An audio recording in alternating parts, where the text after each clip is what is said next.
Oh, ang dumi pa lang ng gulong niya, no? Kaya nga nandito eh, di ba? Pinapalikan na.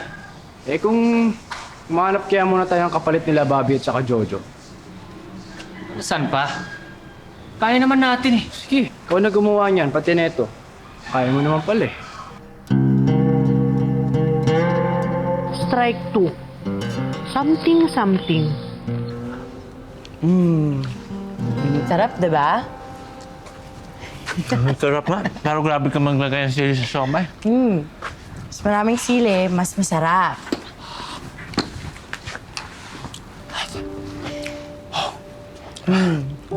Oo nga.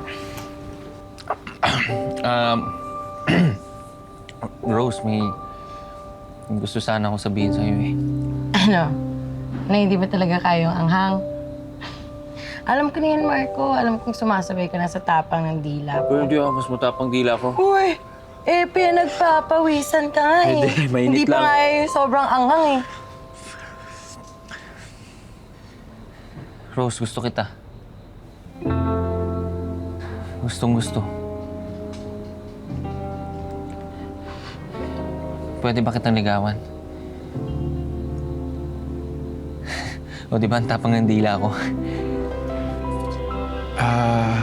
Rose, may gusto sana akong sabihin sa'yo eh.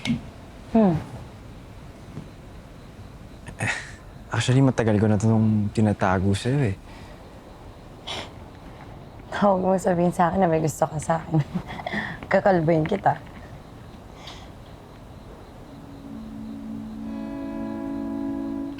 Wait, Timmy. Yan yung gusto mong sabihin? Oo. Rose, sana payagan mo ako manligaw sa'yo. Sorry, Timmy. Hindi pwede. May iba ba?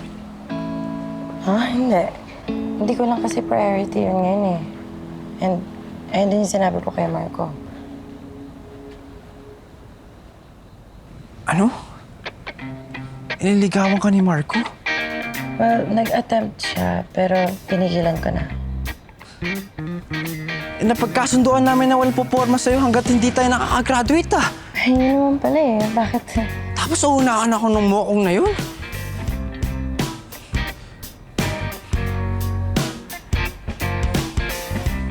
Sir, sino yung babaeng bumisita dito kahapon?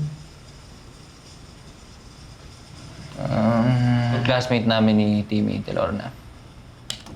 Classmate lang? Classmate lang. Yun yung babaeng... Telorna. Pass is pass. Huwag na natin binabalik yan. Yun lang yun? Yun lang. Walang something? Walang anything? Wala. Marco, pwede pa kita makausap? Ngayon na sana. Sir, sige po, mauna na po ako. Sige. Isend mo nga sa akin yung number ni Rose. Bakit? Anong bakit? Humingi siya ng feedback sa negosyo niya, di ba? Nakalimutan mag-iwan ng number. Send mo na. Sige, i-forward ko na lang sa'yo. At, Tol, Timmy. Ano yun? Nag-message kasi si Rose. Plano ko sanang makipagkita sa kanya. Siyempre, hindi ko tinuloy dahil alam mo naman, yung magkasiraan tayo.